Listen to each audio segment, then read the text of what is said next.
എല്ലാവർക്കും നമസ്കാരം. ഒരു പാർട്ട്ണർഷിപ്പ് ഫേം ഡിസോൾവ് ആയിക്കഴിഞ്ഞാൽ എന്ന് വെച്ച് കഴിഞ്ഞാൽ അത് ക്ലോസ് ആയിക്കഴിഞ്ഞാൽ പിന്നീട് അതിൻ്റെ ട്രേഡ് മാർക്കിന് എന്താണ് സംഭവിക്കുന്നത്? ആർക്കായിരിക്കും പിന്നീട് ആ ട്രേഡ് മാർക്കിന് മേലെ അവകാശമുള്ളത്? ഏറ്റവും കൂടുതൽ കോൺഫ്ലിക്റ്റ് വരുന്ന ഒരു മേഖലയാണത്. ഈ പാർട്ട്ണർഷിപ്പ് ഫേം ഡിസോൾവ് ആവാനായിട്ട് പല കാരണങ്ങളും ഉണ്ടാവാം. ഒന്നില്ലാന്നുണ്ടെങ്കിൽ 2 വ്യക്തികളും മ്യൂച്വലി എഗ്രി ചെയ്യുകയാണ്, നമുക്ക് ഈ ബിസിനസ് ഇവിടെ വെച്ച് അവസാനിപ്പിക്കാം. അങ്ങനെ അവസാനിപ്പിക്കുന്നതാവാം, അത് ക്ലോസ് ആവുന്നതാവാം. അതല്ല ഏതെങ്കിലും ഒരു വ്യക്തി ഒരു സാഹചര്യത്തിൽ എക്സ്പയർഡ് ആവുന്നു. സോ ഒരാൾക്കായിട്ട് ഈ ബിസിനസ് റൺ ചെയ്യാൻ കഴിയുന്നില്ല. അങ്ങനെ അത് ക്ലോസ് ആവുന്നതാവാം. അതല്ല 2 പേരും തമ്മിലുള്ള കോൺഫ്ലിക്റ്റ് കാരണം, വഴക്ക് കാരണം ആ ബിസിനസ് എവിടെയും എത്താത്ത രീതിയിൽ അതങ്ങ് സ്റ്റോപ്പ് ആവുന്ന അവസ്ഥയാവാം. അപ്പം ഏത് സാഹചര്യത്തിലാണെന്നുണ്ടെങ്കിലും ഇത്തരത്തിൽ സംഭവിച്ചു കഴിഞ്ഞാൽ ബിസിനസ് പാർട്ട്ണർഷിപ്പ് ഡിസോൾവ് ആയിക്കഴിഞ്ഞാൽ പിന്നീട് ആ ട്രേഡ് മാർക്കിന് എന്താണ് സംഭവിക്കുന്നത് നമുക്ക് പരിശോധിക്കാം. ആദ്യം മനസ്സിലാക്കേണ്ടത് ഒരു ബിസിനസ്സിലത്തെ ഏതൊരു അസറ്റ് പോലെയും അത് ലാൻഡ് ആവാം, ബിൽഡിംഗ് ആവാം, മിഷനറി ആവാം, ഇത്തരത്തിൽ ഏതൊരു അസറ്റ് പോലെയും ട്രേഡ് മാർക്കും ഒരു അസറ്റാണ്, ഒരു ഇൻടാഞ്ചിബിൾ അസറ്റാണ്. അതുകൊണ്ട് തന്നെ ബിസിനസ് ഇല്ലാതായി എന്ന് വെച്ച് ഒരിക്കലും ട്രേഡ് മാർക്കിന് ഒന്നും തന്നെ, ട്രേഡ് മാർക്കിൻ്റെ ഓണർഷിപ്പിന് ഒന്നും തന്നെ സംഭവിക്കത്തില്ല. അത് ട്രേഡ് മാർക്ക് രജിസ്ട്രിയിൽ അതേപോലെ തന്നെ നിലനിൽക്കും. പാർട്ട്ണർഷിപ്പ് ഡിസോൾവ് ആവുന്നത് മൂലം ഒരു പാർട്ട്ണർക്കും ഓട്ടോമാറ്റിക്കലി ഇതിൻ്റെ റൈറ്റ്സ് കിട്ടത്തില്ല. ഇവിടുത്തെ ഏറ്റവും കോറായിട്ടുള്ള ഡോക്യുമെൻ്റാണ് പാർട്ട്ണർഷിപ്പ് എഗ്രിമെൻറ്റ്. അതായത് പാർട്ട്ണർഷിപ്പ് ഡീഡ് അല്ലാന്നുണ്ടെങ്കിൽ LLP എഗ്രിമെൻറ്റ്. ഈ പാർട്ട്ണർഷിപ്പ് ഡീഡിലോ LLP എഗ്രിമെൻറ്റിലോ ട്രേഡ് മാർക്കുമായി ബന്ധപ്പെട്ടിട്ട് അല്ലെങ്കിൽ ഇൻ്റലക്ച്വൽ പ്രോപ്പർട്ടിയുമായി ബന്ധപ്പെട്ടിട്ട് എന്തെങ്കിലും ക്ലോസസ് മെൻഷൻ ചെയ്തിട്ടുണ്ടോ എന്നുള്ളത് ആദ്യം പരിശോധിക്കണം. ഒരുപക്ഷേ അതിനകത്ത് നൽകിയിട്ടുള്ളത് പാർട്ട്ണർഷിപ്പിൻ്റെ ഓണർഷിപ്പിലായിരിക്കും ഇതിൻ്റെ ട്രേഡ് മാർക്ക് എന്നായിരിക്കാം. അല്ലെങ്കിൽ 2 പേർക്കും ഈക്വൽ റൈറ്റ്സ് ആണ് ഇതിൻ്റെ ഇൻ്റലക്ച്വൽ പ്രോപ്പർട്ടിയുടെ മേലെ എന്നായിരിക്കാം.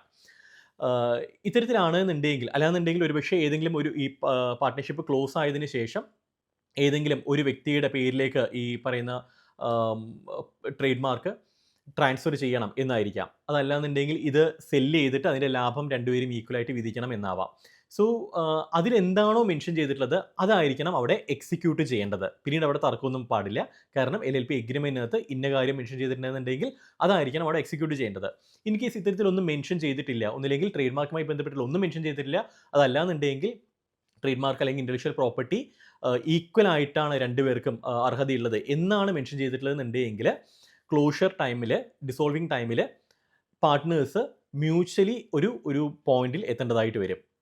ഒന്നില്ല എങ്കിൽ അത് ഈ ട്രേഡ് മാർക്ക് അല്ലെങ്കിൽ ഇൻ്റലക്ച്വൽ പ്രോപ്പർട്ടി സെല്ല് ചെയ്ത് അതിന് കിട്ടുന്ന എമൗണ്ട് എത്രയാണോ അത് 2 പേരും ഈക്വൽ ആയിട്ടോ അല്ലാന്നുണ്ടെങ്കിൽ ഏതെങ്കിലും പ്രൊപ്പോർഷനിൽ വീതിച്ചെടുക്കുന്നു എന്നുള്ള സെറ്റിൽമെൻറ്റിലായിരിക്കണം എത്തേണ്ടത്. അതല്ലാന്നുണ്ടെങ്കിൽ ഏതെങ്കിലും ഒരാൾക്ക്, ഒരുപക്ഷേ ഏതെങ്കിലും ഒരു വ്യക്തി ഇതിൽ ബിസിനസ് കണ്ടിന്യൂ ചെയ്യുകയാണെന്നുണ്ടെങ്കിൽ ആ വ്യക്തിക്ക് ഈ പറയുന്ന ട്രേഡ് മാർക്ക് ട്രാൻസ്ഫർ ചെയ്യാം എന്നുള്ള സെറ്റിൽമെൻറ്റിലായിരിക്കണം എത്തേണ്ടത്. ഇൻ കേസ് ഒരു സെറ്റിൽമെൻറ്റിലും എത്താത്ത കേസസ് ഉണ്ട്, വഴക്കിട്ട് പിരിയുന്ന കേസസ് ഒക്കെ ആണെന്നുണ്ടെങ്കിൽ അവിടെ 2 പേരും വഴങ്ങി കൊടുക്കത്തില്ല ട്രേഡ് മാർക്കുമായി ബന്ധപ്പെട്ടിട്ട്. അപ്പോൾ ഇത്തരം കേസസ് എല്ലാം കോടതിയിൽ ഡീൽ ചെയ്യേണ്ടതായിട്ട് വരും. എല്ലാ പാർട്ടീസിനും ഓക്കെ ആയിട്ടുള്ള ഒരു പോയിന്റ് എത്തുന്നത് വരെ ഈ ലീഗൽ ഡിസ്പ്യൂട്ട് മുന്നോട്ട് പോകുന്നുണ്ടാവാം. ഇനി പുതുതായിട്ട് ബിസിനസ് ചെയ്യാൻ പോകുന്ന ഒരു വ്യക്തിയാണെന്നുണ്ടെങ്കിൽ, പാർട്ട്ണർഷിപ്പ് ബിസിനസ്സിലേക്ക് എൻ്റർ ചെയ്യാൻ പോകുന്ന ഒരു വ്യക്തിയാണെന്നുണ്ടെങ്കിൽ നിർബന്ധമായിട്ടും ചെയ്യേണ്ട ഒരു കാര്യം, നിങ്ങളുടെ പാർട്ട്ണർഷിപ്പ് എഗ്രിമെൻറ്റിൽ അല്ലെങ്കിൽ LLP എഗ്രിമെൻറ്റിൽ ട്രേഡ് മാർക്കുമായി ബന്ധപ്പെട്ടിട്ടുള്ള അല്ലെങ്കിൽ ഇൻ്റലക്ച്വൽ പ്രോപ്പർട്ടിയുമായി ബന്ധപ്പെട്ടിട്ടുള്ള ക്ലോസസ് മെൻഷൻ ചെയ്യുക. അതല്ല പാർട്ട്ണർഷിപ്പ് ഡീഡിൽ അല്ലാതെ നിങ്ങൾക്ക് വേണമെന്നുണ്ടെങ്കിൽ ഒരു ട്രേഡ് മാർക്കുമായി ബന്ധപ്പെട്ടിട്ടുള്ള ഒരു എക്സ്റ്റേണൽ എഗ്രിമെൻറ്റ് വയ്ക്കാം.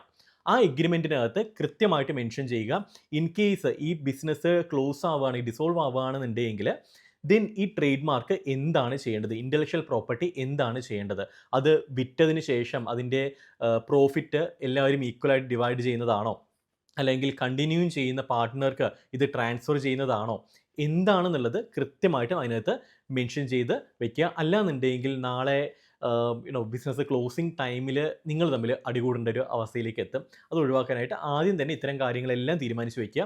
കാരണം ഞാൻ എപ്പോഴും പറയുന്ന പോലെ തന്നെ ബിസിനസ്സിലെ മിഷനറിയെക്കാളും അല്ലെങ്കിൽ മറ്റ് പ്രോപ്പർട്ടീസിനേക്കാളും ഏറ്റവും വാല്യുബിൾ ആയിട്ടുള്ള അസറ്റ് അതിൻ്റെ പേരായിരിക്കും. ബിസിനസ് നല്ല രീതിയിൽ റൺ ചെയ്യുകയാണെന്നുണ്ടെങ്കിൽ ഓക്കെ, അതിൻ്റെ ഒരു ബ്രാൻഡ് വാല്യൂ അല്ലെങ്കിൽ ബ്രാൻഡ് നെയിം അല്ലെങ്കിൽ അതിൻ്റെ ബ്രാൻഡ് ഐഡൻറ്റിറ്റി ആവാം. അപ്പം അത് കൃത്യമായിട്ട് സെക്യൂർ ചെയ്യുക. അത് ആർക്കാണ് എന്നുള്ള കാര്യങ്ങൾ കൃത്യമായിട്ട് എഴുതി തയ്യാറാക്കുകയും ചെയ്യുക. ഇത് തന്നെയാണ് ഒരു പ്രൈവറ്റ് ലിമിറ്റഡ് കമ്പനി ആണെങ്കിലും ചെയ്യേണ്ടത്. എക്സ്റ്റേണലി നിങ്ങളൊരു എഗ്രിമെൻറ്റ് വെക്കേണ്ടതായിട്ട് വരും. അതിനകത്ത് ഈ ട്രേഡ് മാർക്കിൻ്റെ ഉടമസ്ഥാവകാശം ഈ കമ്പനി ക്ലോഷറിന് ശേഷം ആർക്കാണെന്നുള്ളത് കൃത്യമായിട്ട് മെൻഷൻ ചെയ്യുക. ആൻഡ് അത് എന്താണോ ഇതിനകത്ത് മെൻഷൻ ചെയ്തിട്ടുള്ളത് അത് എക്സിക്യൂട്ട് ചെയ്യുക.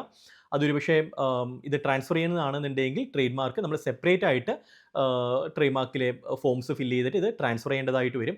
അതോ വിഡ്രോ ചെയ്യുകയാണെന്നില്ല, ചില കേസിൽ അത് സംഭവിക്കാം. ഒരുപക്ഷേ പാർട്ട്ണർഷിപ്പ് അവിടെ ക്ലോസ് ആവുകയാണെങ്കിൽ, പ്രൈവറ്റ് ലിമിറ്റഡ് കമ്പനി അവിടെ സ്റ്റോപ്പ് ആവുകയാണെന്നുണ്ടെങ്കിൽ, ദെൻ ഈ പറയുന്ന ട്രേഡ് മാർക്ക് ടോട്ടലി ക്ലോസ് ചെയ്യണം എന്നുള്ളതാണെന്നുണ്ടെങ്കിൽ അവിടെ നമ്മൾ ട്രേഡ് മാർക്ക് ആപ്ലിക്കേഷൻ വിഡ്രോ ചെയ്യേണ്ടതായിട്ട് വരും. ഓക്കെ, അപ്പം എന്താണെന്നുള്ളത് പ്രോപ്പറായിട്ട് മെൻഷൻ ചെയ്യുക, അത് എക്സിക്യൂട്ടും ചെയ്യുക. ചില പാർട്ട്ണർഷിപ്പിൽ ഒരുപക്ഷെ പരസ്പരമുള്ള വിശ്വാസം കൊണ്ട് ഏതെങ്കിലും, അല്ലാന്നുണ്ടെങ്കിൽ തുടക്കത്തിൽ പാർട്ട്ണർഷിപ്പ് ഫേമൊന്നും ഫോം ചെയ്തിട്ടുണ്ടാവില്ല. ഒരു 3-4 പേര് ഒരുമിച്ച് ചേർന്ന ഒരു ബിസിനസ് ആയിരിക്കും അവർ ആരംഭിക്കുന്നത്. ആൻഡ് അപ്പം ഈ പാർട്ട്ണർഷിപ്പ് ഫേം ഫോം ചെയ്യുന്നതിന് മുമ്പ് തന്നെ ട്രേഡ് മാർക്ക് രജിസ്ട്രേഷൻ ചെയ്യണം എന്ന് പറഞ്ഞ് ട്രേഡ് മാർക്ക് ആപ്ലിക്കേഷൻ ഏതെങ്കിലും ഒരാളുടെ പേരിൽ ആപ്ലിക്കേഷൻ ഫയൽ ചെയ്യുന്നുണ്ടാവാം. ദെൻ ഫേം ഫോം ചെയ്തതിന് ശേഷം ഈ പറയുന്ന ട്രേഡ് മാർക്ക് പിന്നെ ഇപ്പം മാറ്റേണ്ട ആവശ്യമൊന്നും ഇല്ലല്ലോ എന്ന് പറഞ്ഞിട്ട് അവർ ഇഗ്നോർ ചെയ്യുന്നുണ്ടാവാം. അപ്പം ഇങ്ങനെയുള്ള കേസിൽ പ്രത്യേകം ശ്രദ്ധിക്കുക. അത്തരത്തിൽ ചെയ്യുന്നതിൽ റിസ്ക് ഉണ്ട്. റിസ്ക് ഇൻ ദ സെൻസ്, നാളെ എന്തെങ്കിലും പ്രശ്നം പറ്റിക്കഴിഞ്ഞാൽ ഈ ട്രേഡ് മാർക്ക് ആരുടെ പേരിലാണോ എടുത്തിട്ടുള്ളത് അവർക്കായിരിക്കും ട്രേഡ് മാർക്കിൻ്റെ അവകാശമുള്ളത്. അവർ വിട്ടുതരില്ല എന്ന് പറഞ്ഞു കഴിഞ്ഞാൽ അത് പിന്നീട് ബുദ്ധിമുട്ടാവും. അപ്പോൾ അത്തരത്തിൽ ഒരു എമർജൻസി കേസാണെങ്കിൽ നിങ്ങൾക്ക് ഏതെങ്കിലും ഒരാളുടെ പേരിൽ ട്രേഡ് മാർക്ക് ആപ്ലിക്കേഷൻ ഫയൽ ചെയ്തതിന് ശേഷം അത് വൺസ് ഒരു കമ്പനി അല്ലാന്നുണ്ടെങ്കിൽ ഒരു പാർട്ട്ണർഷിപ്പ് ഫോം ചെയ്തിട്ട് നിങ്ങൾക്കത് ട്രാൻസ്ഫർ ചെയ്യാനായിട്ട് കഴിയും. ട്രാൻസ്ഫർ ചെയ്യുന്നത് പക്ഷേ വൺസ് രജിസ്ട്രേഷൻ ആവണം. രജിസ്ട്രേഷൻ ആയതിനു ശേഷം ട്രാൻസ്ഫർ ചെയ്യാനായിട്ട് കഴിയത്തുള്ളൂ.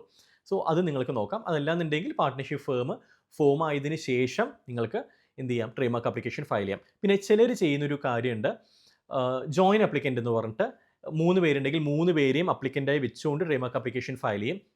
അതിൽ ചെയ്ത് കഴിഞ്ഞാൽ വേറെ പ്രശ്നങ്ങളൊന്നുമില്ല, പക്ഷേ അതിൻ്റെ എക്സിക്യൂഷന് കുറച്ചധികം ബുദ്ധിമുട്ടുണ്ടാവാനുള്ള സാധ്യത. അതിലേക്ക് ഞാൻ കൂടുതൽ കടക്കുന്നില്ല. അത് ഞാൻ ഒരിക്കലും പ്രിഫർ ചെയ്യാത്തൊരു രീതിയാണ്.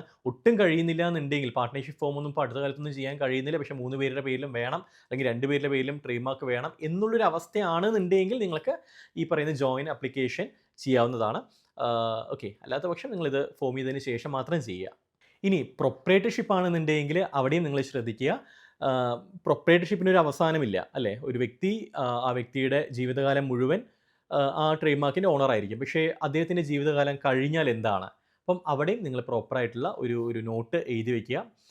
ആർക്കാണ് എൻ്റെ കാലശേഷം ഈ ട്രേഡ് മാർക്കിൻ്റെ അവകാശം എന്നുള്ളത്. അത് മക്കൾക്കാണെന്നുണ്ടെങ്കിൽ ഏത് മകന് അല്ലെങ്കിൽ ഏത് മകൾക്കാണ് എന്നുള്ളത് കൃത്യമായിട്ടും നിങ്ങൾ എഴുതി എഗ്രിമെൻ്റ് ആക്കിയിട്ട് നിങ്ങൾ വയ്ക്കുക. അതായിരിക്കണം നിങ്ങളുടെ കാലശേഷം ഈ മക്കൾ എക്സിക്യൂട്ട് ചെയ്യേണ്ടത്. മക്കളുടെ പേരിലേക്ക് അത് മാറ്റണം എന്നുണ്ടെങ്കിൽ ഈ ഒരു എഗ്രിമെൻറ്റ് ആവശ്യമായിട്ട് വരും. അല്ലാന്നുണ്ടെങ്കിൽ അത് എല്ലാവരുടെയും സമ്മതത്തോട് കൂടിയിട്ട് ഏതെങ്കിലും ഒരു വ്യക്തിയുടെ പേരിലേക്ക് അത് മാറ്റേണ്ടതായിട്ട് വരും. ഭൂമി അല്ലെങ്കിൽ സ്വത്ത് എങ്ങനെയാണോ നമ്മൾ ഭാഗം വയ്ക്കുന്നത് അതുപോലെ തന്നെയാണ് അത്. അല്ലാന്നുണ്ടെങ്കിൽ അവിടെ സ്വത്ത് തർക്കം ഉണ്ടാവും. പറയുന്നത് ഇൻ്റലക്ച്വൽ പ്രോപ്പർട്ടി തർക്കം ഉണ്ടാവും. സോ ട്രേഡ് മാർക്കുമായി ബന്ധപ്പെട്ടുള്ള കൺസൾട്ടേഷൻ നിങ്ങൾ നോക്കുന്നുണ്ടെങ്കിൽ നമ്മളെ കണക്ട് ചെയ്യാവുന്നതാണ്. കോൺടാക്ട് ഡീറ്റെയിൽസ് എല്ലാം വീഡിയോയിലും ഡിസ്ക്രിപ്ഷനിലും നൽകിയിട്ടുണ്ട്. മറ്റൊരു വിഷയമായിട്ട് കാണാം. അതുവരെ Siju Rajan signing off. Good bye.